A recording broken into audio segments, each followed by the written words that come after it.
which came from Instagram and actually occupied the Jantar Mantar for a cause that they believed in. Do you think these things have a sustained value to bring up a new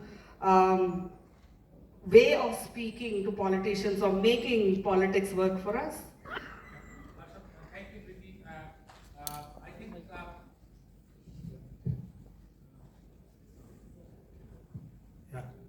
I think there are several very pertinent issues you have raised, and in his opening remarks, Mr. Darshan ji has given a glimpse of what happens if you have a dream and you become a practitioner. See, I think in our country there is a lot of hope. There is no yes or no answer. I think whatever you say about India, as I said, the opposite is equally true.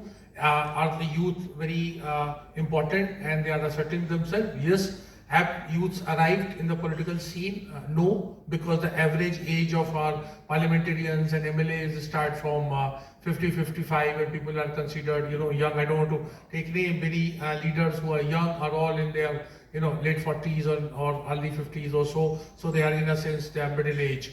Actually, there is a systemic problem. Because our country's system, post-independence, the kind of bureaucratic control we have, I have seen politics from very close quarters. He's a practitioner, I'm an observer, but there is a lot of block. So if you're an elected member of parliament, you represent, or elected member of legislative assembly, you represent the will of the people. But for very small things, you need to go to the bureaucracy. And the bureaucracy is supposedly that the steel framework of that, which during the British time, the IAS, the IPS, and the state bureaucracy, they don't let things happen. So the MLA has a very limited role.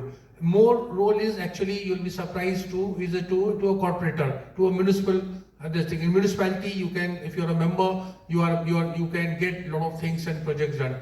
So, and you are relevant if you become a minister. So ministers have a lot of power. Ministers have an avenue and have a potential to bypass or control bureaucracy.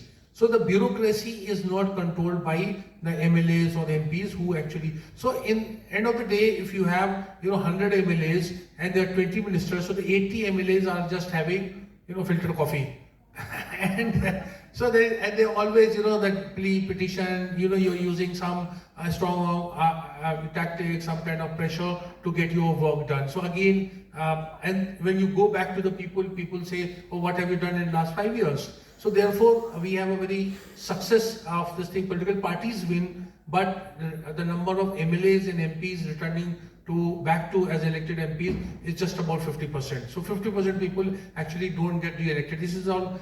So there are a lot of challenges are there, and I think there is a lot of hope and aspirations. Actually, in a nutshell, as I see it, the democratic roots in our country are very strong. So whenever there is any very powerful person, whether it was Indira Gandhi or earlier time Jawaharlal Nehru or at present day, there are forces and they're led by youth and even Rajiv Gandhi time, a lot of time, who tend to come as a kind of opposition in a very democratic, peaceful, and within the four walls of our constitution. So this is something which is very good, very redeeming, but our system doesn't allow free flow, so it doesn't get to converted. A lot of political parties who start with a lot of promise, they end up becoming the same status quoist.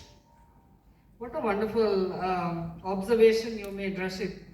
In medical terms, I'm sure all of us are aware, there's something called self-limiting disease. After a point, that disease starts to heal itself or doesn't progress to the extent that it becomes a problem or it becomes a morbid aspect for a body to survive. Politics also, I think, is very self-limiting. As much as it aspires to go further, it also stops itself from going any further. I think Darshan may have even stronger stories, and from your experience, from the years that you've spent in politics, is it something that is very difficult to cross?